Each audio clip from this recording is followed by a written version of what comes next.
When my Uncle Marcus stood up at my grandmother's funeral reception, cleared his throat, and announced in front of 87 guests that I didn't deserve a single cent of her estate because I was an entitled brat who never worked a day in my life, he had no idea who he was talking to. He thought I was just another spoiled 28-year-old trust fund kid. In reality, I had built 3 successful tech startups, sold 2 of them for a combined $42 million, and was sitting on investments worth another $18 million. What happened next would not only expose his 15-year scheme to drain our family's wealth, but would cost him, my Aunt Patricia, and my cousins Derek and Vanessa, every single dollar of the inheritance they'd been counting on. Comment where you're watching from and hit that like button if you believe karma is real. Let me take you back to where this all started. My name is Alexander Whitmore, and I grew up in the kind of family where money was always present but never discussed. My grandmother, Eleanor Whitmore, was the matriarch of our family and the sole heir to the Whitmore manufacturing fortune. Her late husband, my grandfather James, had built a company that produced industrial components for the automotive industry. When he passed away in 2010, he left everything to my grandmother, an estate valued at approximately $38 million, including the family mansion in Westchester County, a portfolio of commercial real estate properties, and the manufacturing business itself, which had been sold to a larger corporation in 2008 for $22 million. The Whitmore mansion itself was a testament to my grandparents' success.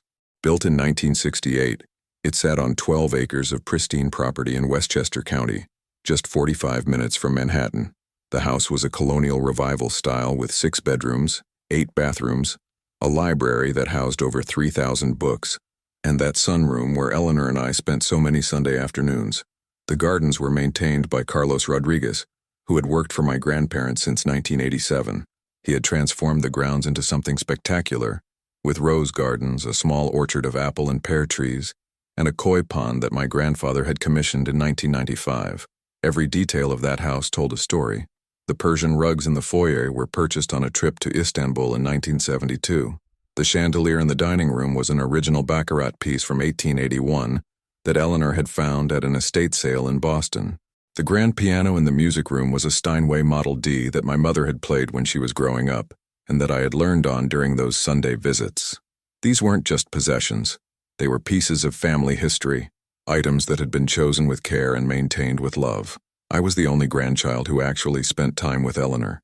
Every Sunday from the time I was 6 until I left for college at 18, I would take the train from Manhattan to Westchester to have lunch with her. We would sit in her sunroom overlooking the gardens, and she would tell me stories about building the business with my grandfather, about the Depression era, about resilience and integrity. She taught me that wealth was a responsibility, not an entitlement. She taught me to work hard, to be humble, and to never let anyone know the full extent of what you have until you understand their true intentions. Those Sunday lunches were sacred to me. I would take the Metro North train from Grand Central, the 10:47 a.m. that arrived in Westchester at 11:32. Carlos would pick me up from the station in my grandmother's Mercedes, the same silver S-Class she had been driving since 2003. The drive to the house took exactly 14 minutes, and Carlos would always ask me about school, about my friends, about what I was reading. He treated me like an adult even when I was 8 years old, and I appreciated that. Lunch was always served at noon in the sunroom.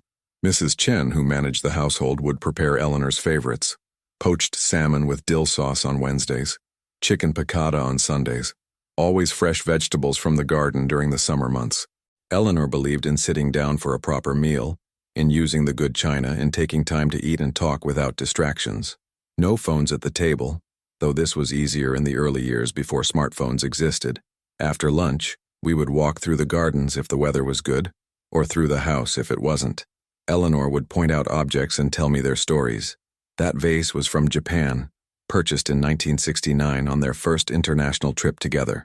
This painting was by a local artist they had commissioned in 1974, showing the manufacturing plant in its heyday. These candlesticks were wedding gifts from my grandfather's parents. But more than the objects, she would tell me stories about people, about my grandfather James, who had started the business in his garage in 1952 with $700 he had saved from his job at Ford, about how they had almost lost everything in the recession of 1973, how they had mortgaged their house and lived on nothing for 2 years to keep the business alive, about the day in 1983 when they landed their first contract with General Motors, A deal worth $2 million that changed everything. She told me about my mother, Catherine, about how brilliant she was, how she had graduated summa cum laude from Vassar, how she had been planning to go to law school before she met my father, about how Catherine had this infectious laugh and this way of making everyone in a room feel like they mattered, about how losing her had been the worst day of Eleanor's life, worse even than losing her husband, because no parent should ever have to bury their child. She also taught me practical lessons. When I was 10, she started teaching me about money, not in an abstract way, but with real numbers and real decisions. She would show me her investment statements and explain what stocks were, what bonds were, how compound interest worked. When I was 12, she gave me $10,000 and told me to invest it. I could choose any stocks I wanted, but I had to research them, understand the companies, and explain my reasoning to her. I chose Apple, Google, and Amazon, not because I was some kind of genius, but because these were companies I used and believed in. Over the next 6 years, that $10,000 turned into $47,000. Eleanor let me keep the profits, but she made me write her a detailed report every quarter explaining why I was holding or selling each position. Those reports taught me more about business and analysis than any college course ever did. My mother, Catherine, was Eleanor's only child. She passed away when I was 4 years old in a car accident. I barely remember her, just flashes of her smile and the sound of her laugh. After she passed away, my father Richard remarried within a year to a woman named Miranda. They had my half-sister Sophie when I was 6. My relationship with my father was distant at best. He was a corporate lawyer who worked 80-hour weeks and seemed to view parenting as a series of obligations to be checked off a list. Miranda was polite but cold, always making subtle comments about how I reminded her of my mother, which was never meant as a compliment. Eleanor became my true family. She was the one who came to my school plays, who helped me with my college applications, who listened when I talked about my dreams of starting my own business. When I told her at 16 that I wanted to study computer science and entrepreneurship instead of law or finance like everyone expected, she was the only one who supported me. She even secretly funded my first startup when I was 22, giving me a $200,000 loan that I paid back in full, with interest within 3 years. The rest of the family was different. My uncle Marcus, Eleanor's nephew, who she had raised after his parents passed away when he was 12, had always been bitter. He felt entitled to her money because she had taken him in, because he had the Whitmore name even though he wasn't a direct descendant. He worked as a middle manager at a consulting firm and constantly complained about money, despite living in a 4-bedroom house in Connecticut and driving a Lexus. His wife, my Aunt Patricia, was even worse. She came from money herself, old Northeast family wealth that had mostly evaporated by the time she inherited it, and she spent her time obsessing over social status and appearances. The rest of the family was different. My uncle Marcus, Eleanor's nephew who she had raised after his parents passed away when he was 12, had always been bitter. He felt entitled to her money because she had taken him in, because he had the Whitmore name even though he wasn't a direct descendant. He worked as a middle manager at a consulting firm and constantly complained about money, despite living in a 4-bedroom house in Connecticut and driving a Lexus. His wife, my Aunt Patricia, was even worse. She came from money herself, old Northeast family wealth that had mostly evaporated by the time she inherited it, and she spent her time obsessing over social status and appearances. I remember the first time I really understood what Marcus was like. I was 14 years old and it was Thanksgiving dinner at the Westchester mansion.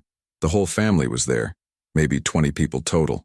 Marcus had been drinking, and he started talking about how hard his life was, how expensive everything had become, how difficult it was to maintain the lifestyle that was expected of someone in his position. "My house needs a new roof," he said, his voice getting louder as he worked through his third scotch. "Do you know how much that costs? $47,000. $47,000 for a roof, and the property taxes in Connecticut are insane. We're paying $32,000 a year just in taxes." Eleanor listened quietly, and then she said something I'll never forget. "Marcus," she said, her voice gentle but firm, "when your parents passed away and I took you in, we were living in a 2-bedroom apartment in Queens. Your Uncle James was working double shifts at the Ford plant. We didn't have money for extras. We made it work because we had to. You have a 4-bedroom house and a good job. If you need a new roof and you can't afford it, perhaps you need to examine your other expenses." Marcus's face went red. "That's easy for you to say," he replied, his voice bitter. "You're sitting on millions. You have this house. You have rental properties. You have more money than you could spend in 3 lifetimes. It wouldn't hurt you to help family." "I do help family," Eleanor said, and her voice was still calm, but I could hear the steel underneath. "I helped you with your college tuition. I helped you with the down payment on your house. I helped you when you lost your job in 2008. But help is different from dependency, Marcus. Help is temporary support while you build your own foundation. What you're describing isn't help. It's ongoing subsidy, and that's not something I'm willing to provide." Patricia jumped in then, her voice syrupy sweet but with an edge to it. "Eleanor, dear, we're not asking for charity. We're just saying that families should support each other. Alexander's trust fund is quite substantial, I understand.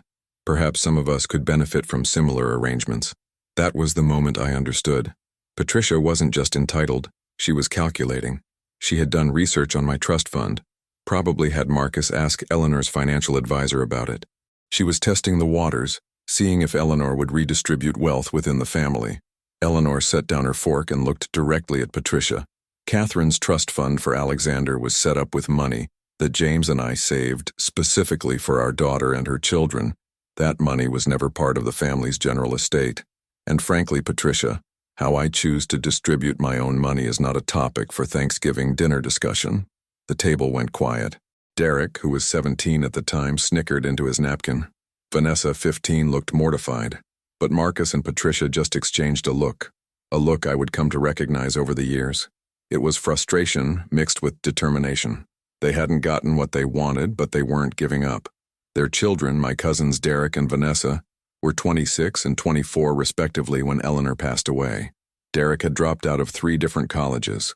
First was Boston University, where he lasted 1 semester before deciding that formal education was stifling his creativity.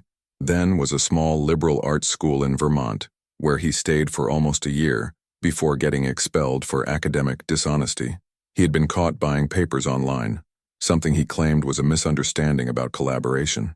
Finally was a community college in Connecticut, which he attended for 3 semesters while living at home and complaining constantly about how the teachers didn't understand his potential.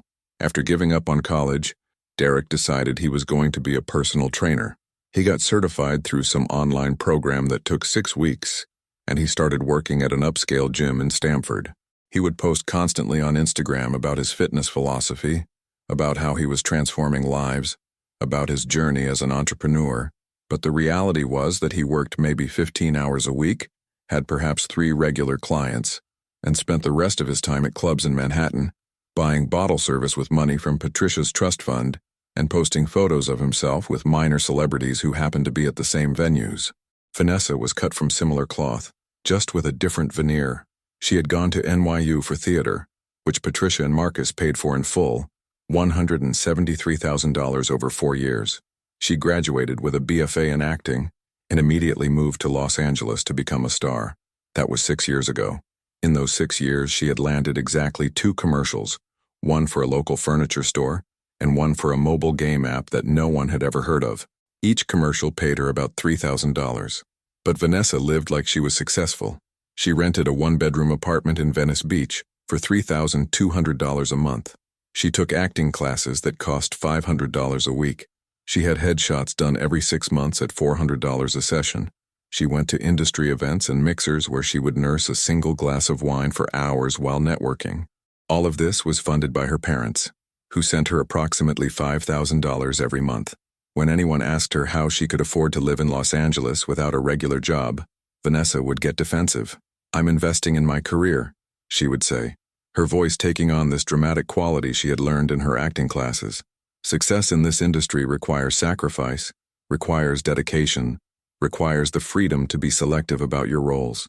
"I'm not going to compromise my artistic integrity by taking just any job that comes along." What she meant was that she had auditioned for waitstaff positions at several restaurants and had decided that was beneath her. She had turned down background acting work because she didn't want to be just another face in the crowd. She wanted to be discovered, wanted some director to see her at a coffee shop and realize she was perfect for their next film. It was delusional, but it was the delusion that Patricia and Marcus enabled and funded. I had started noticing things were wrong about 3 years ago. Eleanor, who had always been sharp and organized, started seeming confused about her finances. She mentioned once that she was surprised by how much she was spending, that her account seemed lower than she expected. I offered to help her review everything, but Marcus had convinced her that he was handling it, that he had power of attorney to help her manage things as she got older, and that she shouldn't worry about the details. I had started noticing things were wrong about 3 years ago. Eleanor, who had always been sharp and organized, started seeming confused about her finances. She mentioned once that she was surprised by how much she was spending, that her account seemed lower than she expected. I offered to help her review everything, but Marcus had convinced her that he was handling it, that he had power of attorney to help her manage things as she got older, and that she shouldn't worry about the details. That conversation happened on a Sunday in April, 3 years before she passed away. We were in her study and she had been going through some paperwork that had arrived in the mail. There was a property tax bill for one of her Manhattan buildings and she looked at it with this expression of confusion. "Alexander," she said, looking up at me over her reading glasses, "this property tax seems very high. I thought the building on West 47th Street was paid off. Why would the tax assessment be this much higher than last year?" I looked at the bill. The assessed value of the property had increased by 40% in 1 year, which seemed unusual, but not impossible in Manhattan's real estate market. But what caught my attention was a note at the bottom about outstanding liens. "Grandmother," I said, showing her the note, "do you know anything about liens on this property?" She frowned and shook her head. "There shouldn't be any liens. That building has been paid off since 1987. Your grandfather and I bought it for $700,000 in paid cash. Why would there be liens?" I made a mental note of that conversation, but I didn't push. I didn't want to worry her. And I assumed there was probably a reasonable explanation. Maybe Marcus had taken out a small loan for some kind of improvement or repair. Maybe it was an administrative error. But then it happened again. 2 months later, in June, Eleanor mentioned that she couldn't understand why her quarterly dividend payments from her investment accounts seemed lower than usual. She had always received detailed statements, had always known exactly how much she was earning from her bonds and dividend stocks. Now the statement seemed confusing, full of transactions she didn't remember authorizing. "Marcus says it's all part of normal portfolio rebalancing," she told me, but her voice was uncertain. "He says the market is changing and we need to be in different investments. But Alexander, I've been investing for 45 years. I understand the market, and something about this doesn't feel right." That was when I knew I had to do something. My grandmother wasn't confused. She wasn't losing her mental sharpness. She was being manipulated, and she knew it on some level, but didn't want to believe that her nephew, the boy she had raised, would steal from her. I started by doing some basic research on my own. I went through public records looking at the property filings for Eleanor's 4 Manhattan buildings. What I found was alarming. Between 2016 and 2019, Marcus had taken out 4 separate lines of credit against those properties, totaling $6.3 million. The loans were all structured as commercial lines of credit, with the buildings as collateral, and Marcus was listed as the authorized signatory on behalf of the family trust. That was the first concrete evidence I had that something was seriously wrong. Those buildings were supposed to be Eleanor's secure assets, properties that generated rental income and would appreciate over time. Instead, they were now leveraged to the point where they were basically break-even after debt service. I knew I needed professional help. I couldn't investigate this on my own, and I needed evidence that would hold up legally if it came to that. So I started researching forensic accountants who specialized in financial exploitation. That's how I found Jennifer Chen. Jennifer Chen had been a CPA for 15 years before specializing in forensic accounting. She had worked on hundreds of cases of financial deception, embezzlement, and financial exploitation. She had testified as an expert witness in 43 court cases. She had a reputation for being thorough, meticulous, and absolutely relentless when she found evidence of wrongdoing. Our first meeting was in her office in Midtown Manhattan, a small suite on the 32nd floor of an office building near Grand Central. Jennifer was 47 years old, originally from Taiwan, with a direct manner that I appreciated immediately. She didn't waste time with pleasantries or try to sugarcoat anything. "Tell me everything," she said, after I'd given her the basic outline of my concerns. "Start with when you first noticed something wrong and walk me through every detail. I need dates, names, amounts, conversations, everything you can remember." I spent 3 hours in that first meeting going through everything I had observed over the past 3 years. Jennifer took notes on a yellow legal pad, occasionally stopping me to ask clarifying questions or to request specific documents. At the end of the meeting, she looked at me seriously. "Based on what you've told me," she said, This looks like systematic financial exploitation. The pattern is classic.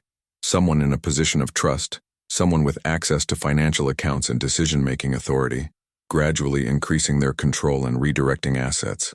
The question is, how much has been taken and whether we can prove intent.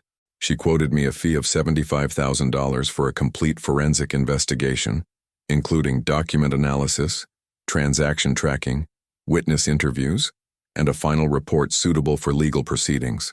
It was expensive, but I didn't hesitate. If Marcus had stolen from Eleanor, I was going to prove it and get every cent back. Jennifer's investigation took 4 months. She started by subpoenaing bank records, investment account statements, and property documents.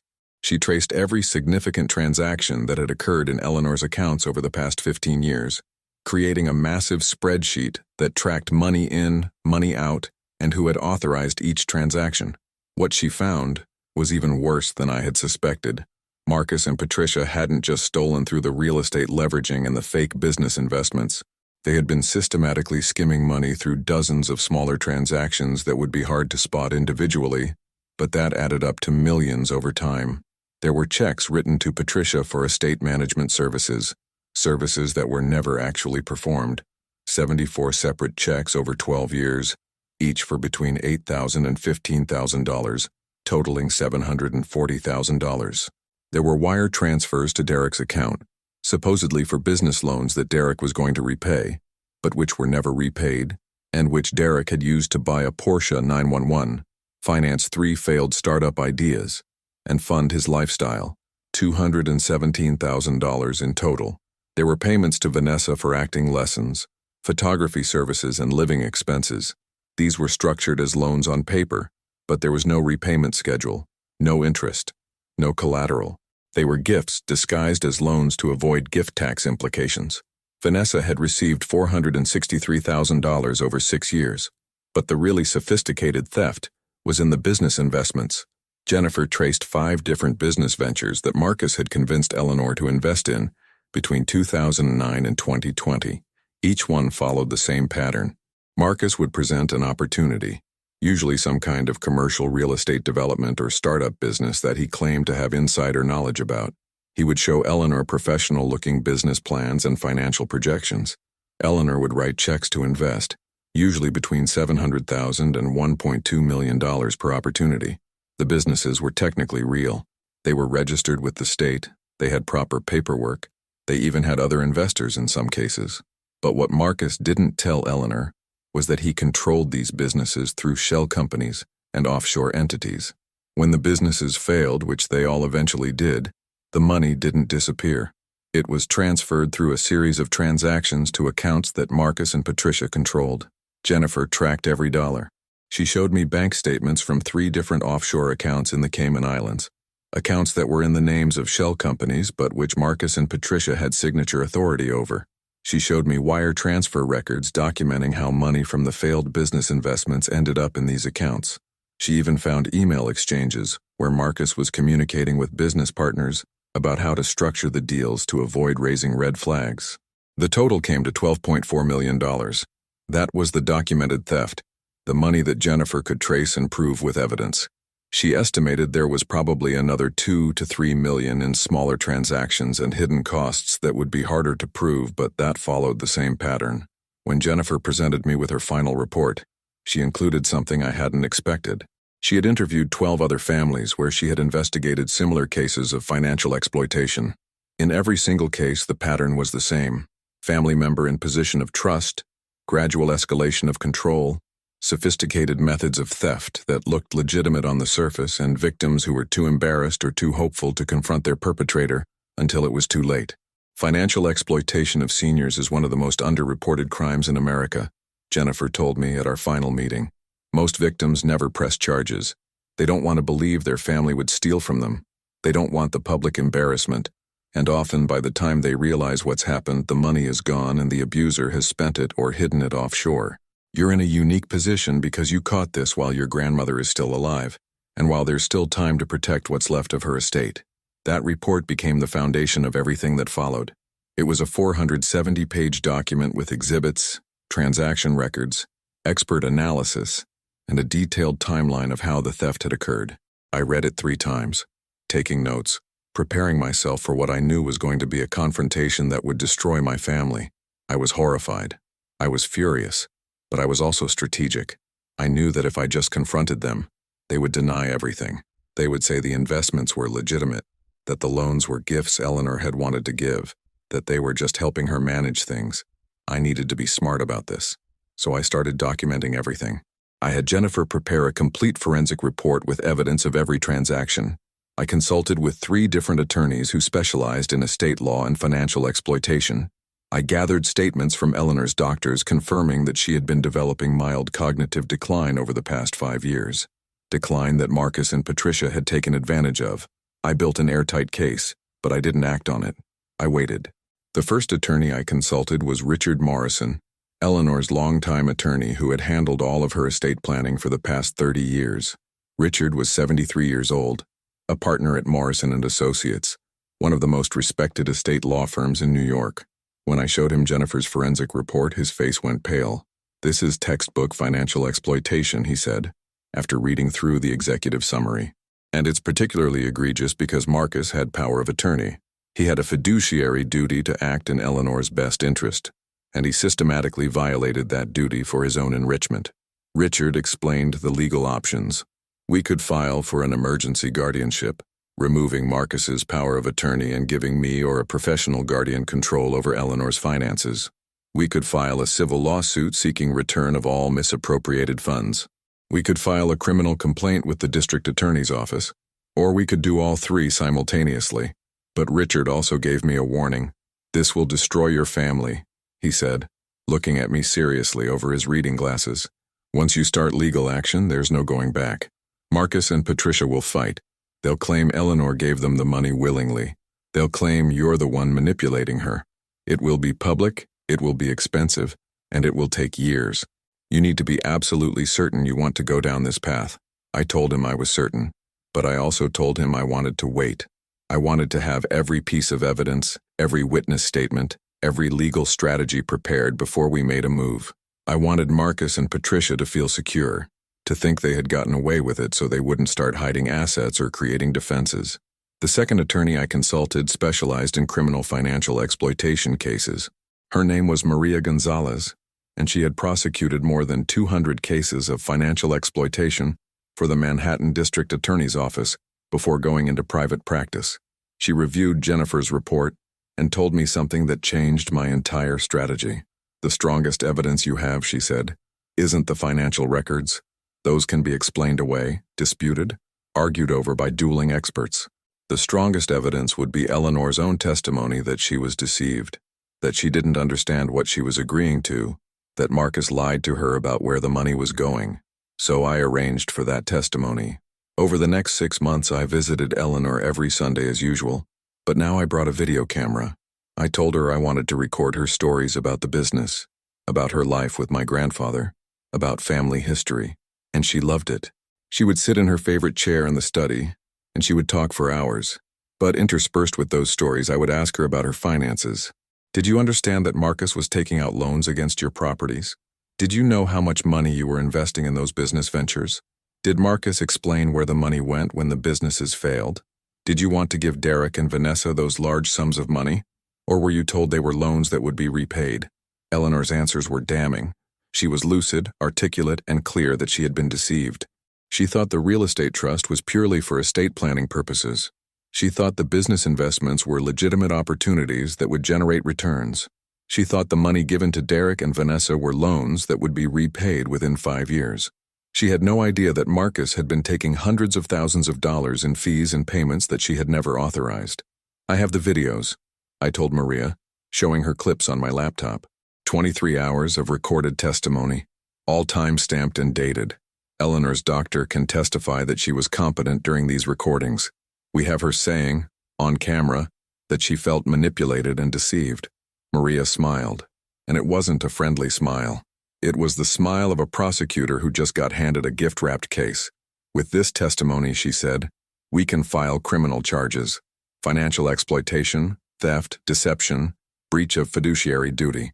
Marcus is looking at 5 to 15 years in a correctional facility if convicted. Patricia could be charged as an accomplice. This is serious time, not just fines or probation. The third attorney was an asset recovery specialist, a man named David Park who had spent 20 years helping clients recover stolen money from offshore accounts and shell companies. David reviewed the section of Jennifer's report that dealt with the offshore accounts in the Cayman Islands. "This is recoverable," he said, pointing to the wire transfer records. "These transactions are recent, within the past 3 years. The money is still there. If we can get a court order freezing these accounts, and if we can prove they were funded with Eleanor's money, we can recover approximately $4.7 million. The rest has been spent or moved to accounts we haven't identified yet, but almost $5 million is still sitting there waiting to be recovered." He explained the process. "We would need to file a lawsuit, get a judgment, work with international law enforcement to freeze the accounts, and then go through the Cayman Islands court system to repatriate the funds. It would take 2 to 3 years and cost approximately $400,000 in legal fees. But the recovery would be worth it. Do it," I told him. "File whatever paperwork you need to file. I want every dollar back that can be recovered." So that was my strategy. Build an airtight case with 3 different legal angles: civil, criminal, and asset recovery. Wait for the perfect moment to act. Document everything. And when the time came, strike hard and fast so Marcus and Patricia wouldn't have time to react, hide assets, or build a defense. The perfect moment came when Eleanor passed away. I knew it sounds cold, calculating even, to plan my legal strategy around my grandmother's funeral. But Eleanor and I had discussed this. In one of those video recordings during a conversation that happened 2 months before she passed away, she told me exactly what she wanted. "Alexander," she said, and her voice was weak by then but still determined. "I know what Marcus has done. I know what Patricia has done, and I want you to fight them, not just for the money. The money is already gone, or spent, or hidden. Fight them for the principle. Fight them so they understand that betrayal has consequences. Fight them so that other families see what can happen when you trust the wrong people. Promise me you'll fight them." I promised, and I kept that promise. Eleanor's health started declining rapidly in the summer of last year. She was diagnosed with advanced pancreatic cancer in July, and the doctors gave her 6 months at most. She lived for 8 months, passing away on March 15th. She was 87 years old. The funeral was held 4 days later at St. Thomas Church in Manhattan, the same church where she had married my grandfather 62 years earlier. The reception was held at Eleanor's mansion in Westchester. There were 87 people there, a mix of family, old friends, business associates, and people from the various charities Eleanor had supported over the years. The atmosphere was somber but warm, people sharing memories of a woman who had been generous, sharp, funny, and deeply principled. The weather that day was overcast, threatening rain but never quite delivering. The mansion looked beautiful despite the gray skies. Mrs. Chen had spent days preparing, making sure every room was perfect, every surface dusted, every flower arrangement fresh. The catering was from Rosewood, the same restaurant where Eleanor had celebrated her 80th birthday. They served her favorite foods, past hors d'oeuvres of smoked salmon on blinis, miniature beef Wellingtons, truffle arancini, asparagus wrapped in prosciutto. People gathered in small clusters throughout the first floor of the mansion. In the library, Eleanor's old business associates were telling stories about deals she had negotiated, about her legendary toughness in business meetings. In the sunroom, her friends from the garden club were looking at photo albums that Mrs. Chen had set out, pointing at pictures of Eleanor covered in dirt, laughing as she planted roses. In the living room, representatives from 3 different charities she had supported were discussing her legacy of giving, how she had funded scholarships for 247 students over her lifetime. I was standing near the windows overlooking the garden, talking with Eleanor's longtime attorney, Richard Morrison, when Marcus made his move. He was holding a crystal tumbler of whiskey, his face slightly flushed, and he climbed onto a small platform at the front of the room where the string quartet had been playing earlier. He tapped his glass with a fork, and the room gradually went quiet. Before I continue with what happened next, I need you to understand something about Marcus. He wasn't stupid. He was actually quite intelligent in some ways, particularly when it came to manipulating situations and people. He had spent weeks planning this moment, I would later learn. He had written out his speech, practiced it multiple times, refined the wording to sound principled rather than self-serving. He had convinced himself that he deserved Eleanor's money, that he had earned it through years of caring for her, that I was the real villain for not sharing family wealth. This is important because what happened next wasn't spontaneous anger or grief-fueled ranting. It was a calculated attack, delivered in front of witnesses, designed to establish a narrative that would hold up in probate court if Eleanor's will was contested. What happened next, I will never forget as long as I live. Marcus stood there, drew himself up to his full height, and began speaking in this booming, self-righteous voice that seemed to bounce off the high ceilings of my grandmother's home. Eleanor was more than my aunt, Marcus began, his voice thick with emotion that I knew was at least partially performed. She was like a mother to me after I lost my parents. She raised me from age 12. She put me through high school, through college. She taught me everything about integrity, about responsibility, about what it means to be a Whitmore, and I know she would want me to speak honestly today about the future of this family and this estate. He paused, and I could see people in the room nodding slightly. It was a good opening, hitting the right emotional notes. He was positioning himself as the grieving son, the person who had the closest relationship with Eleanor, the person most qualified to interpret her wishes. I felt my jaw tighten. Richard Morrison, standing next to me, put a warning hand on my arm. "Wait," he whispered. "Let him finish. Let him commit to whatever story he's telling. We need to hear all of it." Marcus continued, his voice gaining strength as he got into the prepared speech. "My grandmother left behind a substantial estate, an estate that represents decades of hard work and careful management. And it's my responsibility as someone who helped her manage that estate in her final years to ensure it goes to people who will honor her legacy, people who understand the value of work, of humility, of earning what you have." He turned slightly, his eyes scanning the room, making sure he had everyone's attention. Several people had stopped their quiet conversations and were fully focused on him now. I saw Mrs. Chen standing near the doorway to the kitchen, her face troubled. She had worked for Eleanor for 37 years. She knew what was coming and she didn't like it. "I know my grandmother loved all of us," Marcus said, and his voice was starting to take on a harder edge now, the emotional vulnerability being replaced with something that sounded more like a business presentation. "But love doesn't mean we ignore reality. Love doesn't mean we reward laziness or entitlement.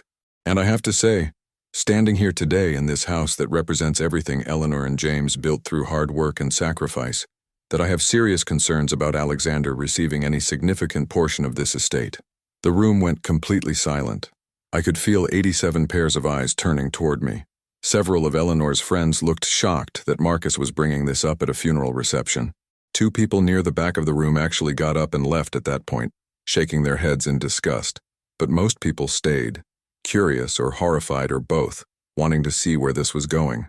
I kept my expression neutral, but inside, I was calculating. This was it. This was the moment I had been waiting for, even though I hadn't known exactly when or how it would come. Marcus was doing exactly what Patricia had suggested on that security camera recording. He was trying to destroy my reputation in front of witnesses, trying to establish a narrative that I was unworthy of inheriting Eleanor's estate. Marcus was warming up now, his voice getting louder, more passionate, and I realized he was actually starting to believe his own rhetoric. "Alexander has never worked a real job in his life," he declared, gesturing toward me with his whiskey glass. "He's 28 years old, and he's never held a position at a real company, never earned a salary, never contributed to society in any meaningful way. He's lived off of trust funds and family money his entire life, going from one failed startup to another, burning through resources while pretending to be some kind of entrepreneur." Several people in the room looked uncomfortable now. I saw one of Eleanor's old friends from the garden club, a woman named Margaret who had known me since I was 6, actually stand up and start to say something in my defense. But Marcus kept going, not giving anyone else a chance to speak. "I've watched him for years," Marcus continued, and his voice was getting angrier now, less controlled. He was starting to go off script, adding personal grievances that probably weren't in his prepared remarks. Every time I tried to talk to Eleanor about it, she would make excuses. She would say he was finding his path, that he needed time to develop his ideas, that young people today have different career trajectories. But that's not how the real world works. In the real world, you work hard 8 hours a day, you earn a paycheck, you pay your bills, you support a family. You don't just expect handouts because your last name is Whitmore. He paused to take a drink of his whiskey, and that's when Patricia stepped forward. She had been waiting near the fireplace, positioned strategically where everyone could see her. She climbed up onto the platform next to Marcus, and she put her hand on his arm, in a gesture that was probably meant to look supportive but came across as theatrical. Her voice when she spoke was quieter than Marcus's, more controlled, but just as cutting. She was playing good cop to his bad cop, I realized. They had rehearsed this too. "We're not saying this to be cruel," she said, looking around the room with this expression of pained concern, like she was deeply troubled but felt obligated to speak hard truths. "We're saying this because we love Alexander and we want what's best for this family. And the truth is, giving a massive inheritance to someone who has never demonstrated financial responsibility, someone who has never had to work for anything, would be a betrayal of everything Eleanor worked for." Derek actually laughed at that, a short bark of amusement that he tried to cover with a cough when several people turned to glare at him. He was standing near the bar holding a beer, and he looked smug, like he was enjoying watching his parents take me down. Vanessa was next to him, nodding vigorously at everything Patricia said, her eyes wide with fake sympathy. She was in full acting mode, I realized. This was probably the most dramatic scene she had been part of in years. Patricia continued, her voice taking on this tone of gentle reasonableness that probably worked in her social circles, but sounded condescending to anyone who knew what she was really like. "We've all watched Alexander float through life, without any real direction, without any real accomplishments. And while Eleanor's love for him was genuine, we can't let that love blind us to reality. This family's wealth needs to go to people who will protect it, who will grow it, who understand its value because they've had to work for what they have." Marcus jumped back in, not wanting to let Patricia take over his moment. "So here's what we're proposing," he said, and now his voice was firm, authoritative, like he was chairing a board meeting or announcing a policy decision. "And I want to be clear that we've consulted with attorneys about this. We've talked to financial advisors, and we believe this is the most fair and appropriate distribution of Eleanor's estate." He looked directly at me then, and I could see the triumph in his eyes. He thought he had won. He thought he had orchestrated this perfectly, delivering this speech in front of all these witnesses, making it seem reasonable and principled, when really he was just trying to steal my inheritance just like he had stolen from Eleanor for 15 years. I could have let him continue. Part of me wanted to see just how far he would go, but Richard Morrison squeezed my arm and gave me a small nod. It was time. I stepped forward and my voice when I spoke was calm, measured, the same tone I used in boardroom negotiations when I was about to close a deal. "Uncle Marcus," I said, and I kept my face neutral, almost pleasant. "That's an interesting speech. Very passionate. Very rehearsed." Marcus's eyes narrowed. "I don't know what you mean by that," he said, but I could see the first flicker of uncertainty crossing his face. "I mean," I said, stepping closer to the platform but not climbing up, not trying to match his theatrical positioning, "that you've clearly been planning this moment for a while, probably since the day grandmother passed away, maybe even before, and I want you to know that I understand. I understand exactly what you're trying to do." The room was so quiet now that I could hear the antique clock on the mantelpiece ticking. Marcus tried to recover, to regain his authoritative tone. "Alexander, this isn't about me. This is about what's best for the family, what Eleanor would have wanted." I smiled then, and it wasn't a warm smile.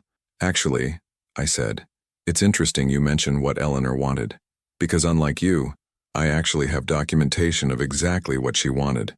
Would you like to see it?" I pulled out my phone and held it up. On the screen was a video, dated 6 months ago, showing Eleanor in her study at the mansion. Richard Morrison and I had recorded it during one of my last visits with her, when she was still lucid, still clear about everything. Marcus's face went pale. "That's not," he started to say, but I raised my voice slightly, cutting him off. "This is a video," I said, turning so the whole room could hear me clearly, "of grandmother Eleanor, recorded on September 22nd of last year, 6 months before she passed away. She was fully cognizant, as confirmed by her physician, Dr. Sarah Chen, who is here today and can verify. In this video, she explicitly states her wishes for the distribution of her estate." I played the video, and my grandmother's voice filled the room. The audio was crystal clear. She was sitting in her favorite leather chair wearing her reading glasses, and she looked directly into the camera. "My name is Eleanor Whitmore," she said, and her voice was strong, steady, the voice I remembered from my childhood. "I am making this recording to ensure that my wishes regarding my estate are perfectly clear and cannot be misinterpreted or contested." She paused, And even in the video, I could see the sadness in her eyes. Over the past several years, I have become aware that certain members of my family have taken advantage of my trust. They have convinced me to make financial decisions that were not in my best interest, and they have used their positions of authority to enrich themselves at the expense of my estate. Marcus tried to say something, but Patricia grabbed his arm, shaking her head frantically. Everyone was watching the video now. Eleanor continued, I want to be clear that I hold my nephew Marcus Whitmore and his wife Patricia Whitmore primarily responsible for this betrayal of trust.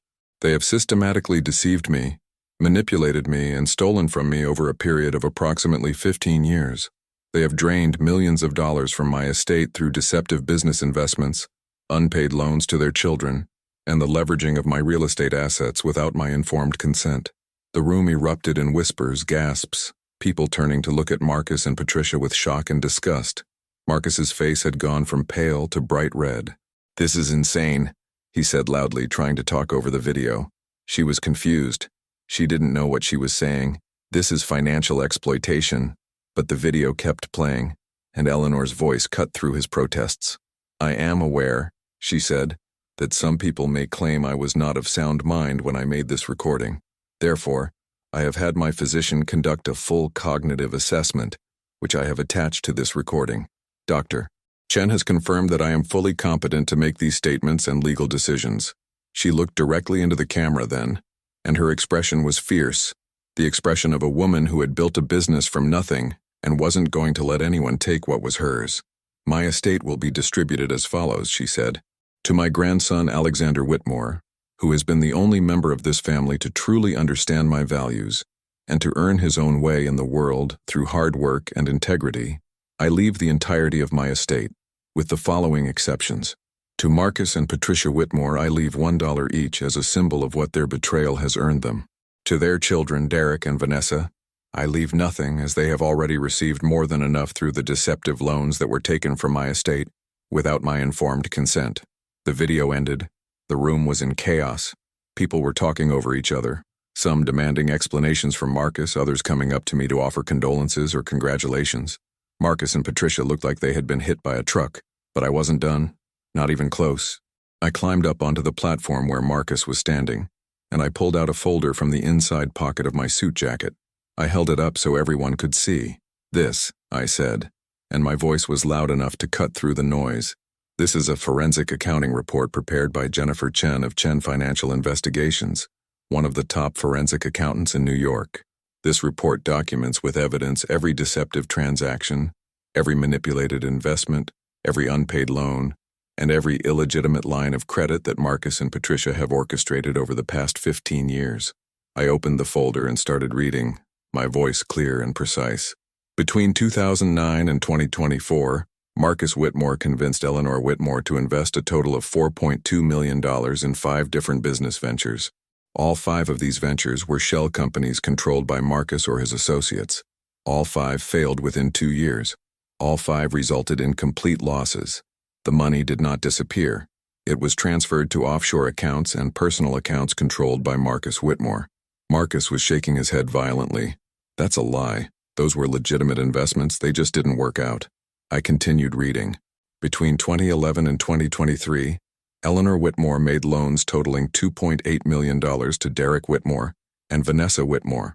These loans were characterized as gifts for tax purposes, but Eleanor repeatedly told her attorney, Richard Morrison, that she expected them to be repaid. They were never repaid. Additionally, Patricia Whitmore convinced Eleanor to write checks totaling $740,000 for various personal expenses, claiming they were estate management costs. Patricia made a sound like a wounded animal. You can't prove any of this, she said, her voice shaking. I can, I said, and I looked directly at her. Every transaction is documented. Every bank record has been subpoenaed. Every email has been retrieved. And here's the best part. I pulled out another document. Marcus, you convinced my grandmother to transfer her 4 commercial properties in Manhattan into a family trust with you as the trustee in 2016. You told her it was for estate planning purposes. What you didn't tell her was that you immediately took out lines of credit against those properties totaling $6.3 million. The room went silent again. This was the big one, the piece of evidence that turned everything from questionable ethics into clear-cut deception. Those properties, I continued, were worth approximately $18 million when they were transferred into the trust. They are now worth approximately $11.7 million after you subtract the debt you loaded onto them. You stole $6.3 million from my grandmother by leveraging her assets and pocketing the money.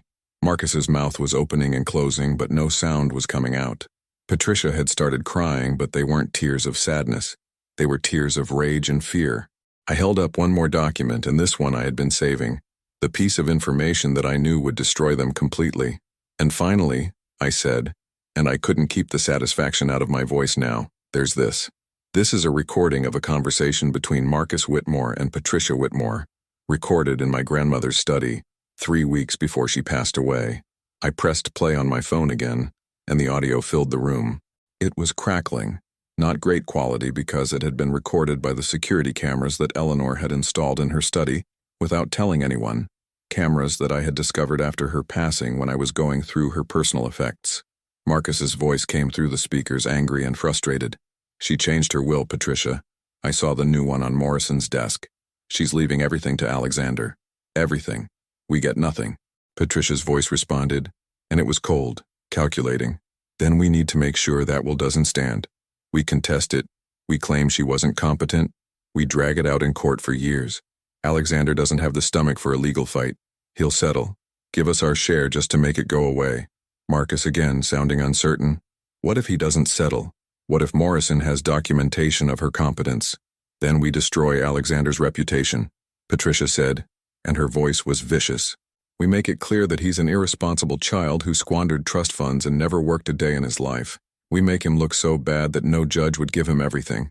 We get Eleanor's friends, her business associates, everyone to see him as unworthy. The recording ended. Patricia was sobbing openly now, and Marcus looked like he might be sick. The other guests were staring at them with expressions of horror and disgust. Several people had already gotten up and left, shaking their heads. Richard Morrison stepped forward then, his voice carrying authority. As Eleanor Whitmore's attorney and the executor of her estate, he said, I want to make clear that everything Alexander has said here today is accurate and supported by evidence. Mrs. Whitmore was fully aware of the theft and manipulation she had suffered, and she made her final wishes explicitly clear.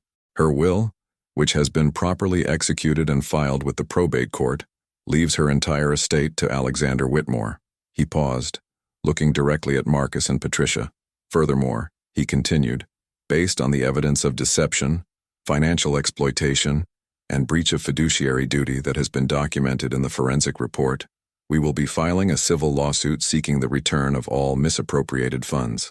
Additionally, we have forwarded this evidence to the Manhattan District Attorney's Office for potential criminal charges.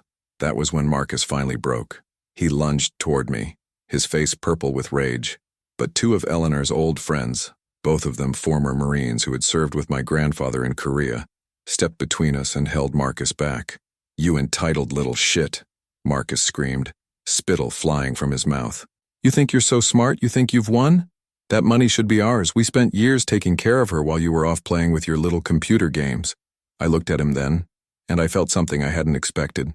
Not anger anymore, not even satisfaction, just sadness. Sadness that this man who my grandmother had raised, who she had loved like a son, had betrayed her so completely. Sadness that my family was this broken. Uncle Marcus, I said quietly, and my voice was steady now, calm. You're right about one thing. I did spend years playing with computers while you were taking care of grandmother. But here's what you didn't know. Here's what no one in this family knew. I pulled out one more document, and this one was different. This one was a simple piece of paper with numbers and logos on it. This is my personal financial statement, I said, prepared last month by Goldman Sachs, where I hold my primary investment accounts. I held it up so everyone could see, though I knew most of them wouldn't be able to read the small print from where they were standing. That first startup I built when I was 22, the one grandmother gave me $200,000 to start, I sold it 3 years later for $8 million. I paid grandmother back her loan with interest, and I invested the rest. Marcus had stopped struggling against the men holding him. He was listening now, and I could see the horror dawning on his face as he started to understand where this was going. My second startup, I continued, a cloud infrastructure company that I built with 2 partners from MIT. We sold to Amazon for $22 million. My share was $7 million after taxes. My third company, an AI-powered analytics platform, We sold last year to Microsoft for $63 million. My share was $15 million. The room was dead silent. I could see people doing the math in their heads. As of last month, I said, and I looked directly at Marcus, directly at Patricia, directly at Derek and Vanessa. My personal net worth is approximately $62 million. That includes liquid assets, real estate, and equity in 2 startups I'm currently advising. I've never touched my trust fund. Not once. Every penny I've ever spent has been money I earned myself. I folded up the financial statement and put it back in my pocket. So when you say I've never worked, Uncle Marcus, when you say I'm entitled, when you say I don't deserve my grandmother's estate, I want you to understand something. I don't need my grandmother's estate. I never did. The reason I'm taking it, the reason I'm making sure you get nothing, isn't because I need the money. It's because my grandmother wanted me to have it. Because she knew that I, unlike you, would use it the way she intended, to support the charities she cared about, to maintain the properties and businesses she built, to honor her legacy.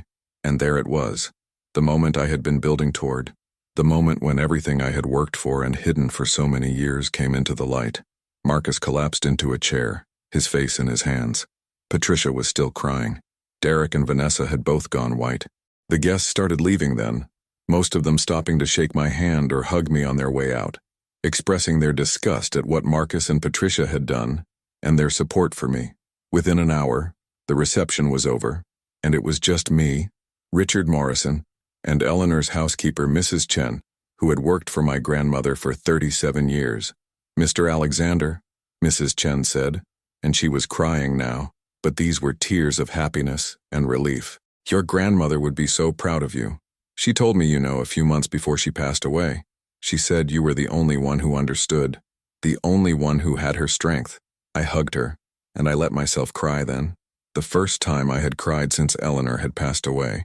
Not tears of anger or triumph, but tears of grief and love for the woman who had raised me, who had believed in me, who had taught me that integrity was worth more than any amount of money. The legal battle that followed was brutal but straightforward. Marcus and Patricia tried to contest the will, claiming that Eleanor had been unduly influenced, that I had manipulated her, that the video and recordings were somehow fake or coerced. It didn't work. Richard Morrison had documentation of everything. We had 3 different doctors confirming Eleanor's competence. We had the video testimony. We had the forensic accounting report. The probate court validated Eleanor's will within 4 months, a remarkably short time for an estate of that size. Marcus and Patricia received their $1 each, which they refused to accept, thinking it was some kind of trap. It wasn't. It was exactly what it seemed to be. A final message from Eleanor that they had earned nothing more, but the real consequences went far beyond the will. The civil lawsuit I filed, seeking the return of all misappropriated funds, was settled out of court. Marcus and Patricia agreed to pay back $4.2 million, essentially everything they had taken that could be directly traced and proved. They had to sell their house in Connecticut to make the payment. They had to liquidate their retirement accounts. Derek had to sell his Porsche. Vanessa had to move out of her apartment in Venice Beach and move back in with her parents. The Manhattan District Attorney's Office charged Marcus with felony financial exploitation and deception. He eventually pleaded guilty to a reduced charge in exchange for a sentence of 18 months in minimum security facility and 5 years probation. Patricia was charged as an accomplice, but received only probation and community service because her direct involvement was harder to prove, though everyone knew she had been complicit in everything. The scandal made the papers, not the front page, but the business section, the society pages. Marcus lost his job at the consulting firm. Patricia was quietly asked to resign from the boards of several charitable organizations she had been involved with. Derek and Vanessa both found themselves suddenly uninvited from the social events and gatherings they had previously attended as members of a prominent family. But more than the legal or financial consequences, what really destroyed them was the social consequence, the complete loss of reputation. In the circles that Marcus and Patricia had spent their lives trying to impress, they became pariahs. People who had been friendly acquaintances crossed the street to avoid them. Old friends stopped returning calls. They went from being the Whitmores, connected to old money and social prestige, to being thieves who had stolen from an elderly woman. As for me, I did exactly what I had promised. I honored Eleanor's legacy. I kept all 4 of the Manhattan properties, paid off the lines of credit that Marcus had taken out against them, and now used the rental income to fund a charitable foundation in Eleanor's name that supports education programs for underprivileged children. I maintained the house in Westchester, turning it into a museum and event space where local schools can bring students to learn about manufacturing history and entrepreneurship. I donated $2 million to St. Thomas Church to establish a scholarship program in my grandfather's name. I gave $3 million to Memorial Sloan Kettering Cancer Center, where Eleanor spent her final weeks, to fund pancreatic cancer research. I established trust funds for the children of Eleanor's housekeeper, Mrs. Chen, and her groundskeeper, Carlos, both of whom had served my grandmother faithfully for decades. And I kept working. I didn't retire or quit or decide I had enough money. I started a new company, a venture capital firm that focuses on funding startups founded by people from non-traditional backgrounds, people who didn't go to Ivy League schools, who didn't have family connections, who had real ideas but no access to capital. In the first year, we funded 23 companies. 3 of them have already gone on to raise additional rounds of funding. One of them, a logistics platform founded by a former truck driver, is now valued at $90 million. I still think about that day at the funeral reception. I think about the look on Marcus's face when he realized that the nephew he had dismissed as an entitled child was worth more than he would ever be. I think about Patricia's tears of rage when she understood that all her scheming and manipulation had been for nothing. I think about Derek and Vanessa, who had spent their entire lives being told they were special and deserving, suddenly having to face reality. But mostly, I think about my grandmother. I think about those Sunday lunches in the sunroom, about her teaching me that wealth is a responsibility, that integrity matters more than money, that the measure of a person is not what they have, but what they do with what they have. I think about how she knew, long before I told her, that I had been building my own success. How she smiled when I finally showed her that first acquisition agreement, that proof that I hadn't just been playing, that I had been working and building and creating value. There was a moment, about 6 weeks before she passed away, when I was sitting with her in her study. She was weak by then, the cancer having taken so much of her strength, but her mind was still sharp. We were looking at the forensic accounting report together, and she was shaking her head at the numbers, at the extent of what Marcus and Patricia had done. I should have seen it sooner, she said, and her voice was sad. I should have stopped it before they took so much. I held her hand and told her what I really thought. You saw it, grandmother. Maybe not the details, but you knew. That's why you gave me power of attorney last year. That's why you changed your will. That's why you made that video. You saw it and you protected yourself and you protected the family legacy. She smiled then and squeezed my hand with what little strength she had left. You turned out just right, Alexander. Just like I knew you would. Your mother would be so proud. I'm so proud. I learned something important through all of this. I learned that revenge isn't really about destroying someone else. It's about proving that they were wrong about you. It's about showing that their judgment, their dismissal, their contempt was based on ignorance and assumptions. Marcus and Patricia didn't lose because I was vindictive or cruel. They lost because they were wrong. Wrong about me, wrong about Eleanor, wrong about what matters. I also learned that the best revenge isn't dramatic confrontation or public humiliation, though that certainly happened. The best revenge is building something that outlasts the conflict entirely. Eleanor's charitable foundation will be funding education for children for decades. The museum at the mansion will be teaching entrepreneurship and history for generations. The companies I'm funding through my venture capital firm will create jobs and innovations that will ripple out through the economy. That's what Eleanor taught me. That's what those Sunday lunches were really about. She was teaching me that money is just a tool, that wealth is just potential energy waiting to be directed toward something meaningful. She was teaching me that integrity isn't about being perfect or never making mistakes. It's about understanding your responsibilities and meeting them even when it's difficult or costly. I see my father and stepmother occasionally now. Our relationship hasn't gotten warmer, but it's reached a kind of détente. Richard remarried again after divorcing Miranda, and he seems happier with his new wife. My half-sister Sophie and I have gotten closer. She's studying social work, and she came to work for the Eleanor Whitmore Foundation last year. We have lunch every couple of weeks, and slowly, carefully, we're building something that feels like family. Marcus got out of facility after serving 11 months of his 18-month sentence. I heard he's working as a car salesman in New Jersey now. Patricia got a job doing administrative work at a small nonprofit. They're still married somehow. united perhaps by their shared bitterness and humiliation. Derek works at a warehouse now, having finally accepted that the lifestyle coach career wasn't going to happen. Vanessa moved to Austin and started waiting tables while trying to make it as a podcast host. I don't follow their lives closely, but news filters back through various family connections. I don't hate them. That's what surprises me most. I thought I would hate them forever, that the anger I felt when I first saw Jennifer Chen's forensic report would never fade, but it has. Not completely, but enough that I can see them now as what they are. People who made terrible choices because they confused wanting money with deserving it, because they never learned the lessons Eleanor tried to teach them about work and integrity and responsibility.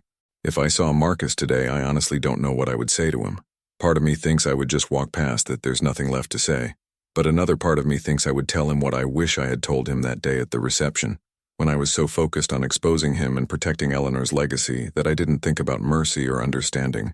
I would tell him that it didn't have to be this way, that if he had just worked hard, if he had built something of his own instead of trying to take what Eleanor had built, he could have had a life he was proud of, that Eleanor would have supported him, would have helped him, would have been proud of him if he had just been honest. That the tragedy wasn't that he didn't inherit millions of dollars. The tragedy was that he sold his integrity, his relationship with Eleanor, and his reputation for money that was never really his to begin with. But that's a conversation we'll never have, and maybe that's okay. Maybe some lessons can only be learned through consequences, through losing everything and having to rebuild. Maybe Marcus will figure it out eventually, or maybe he won't. Either way, it's not my responsibility anymore.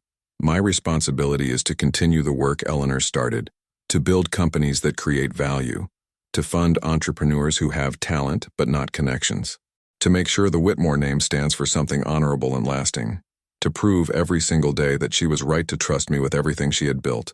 If this story reminded you that karma is real, smash that like button, hit subscribe, and ring that bell for notifications.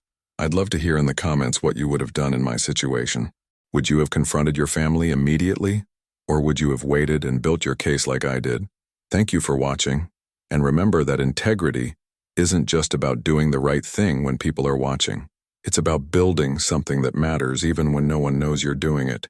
See you in the next one.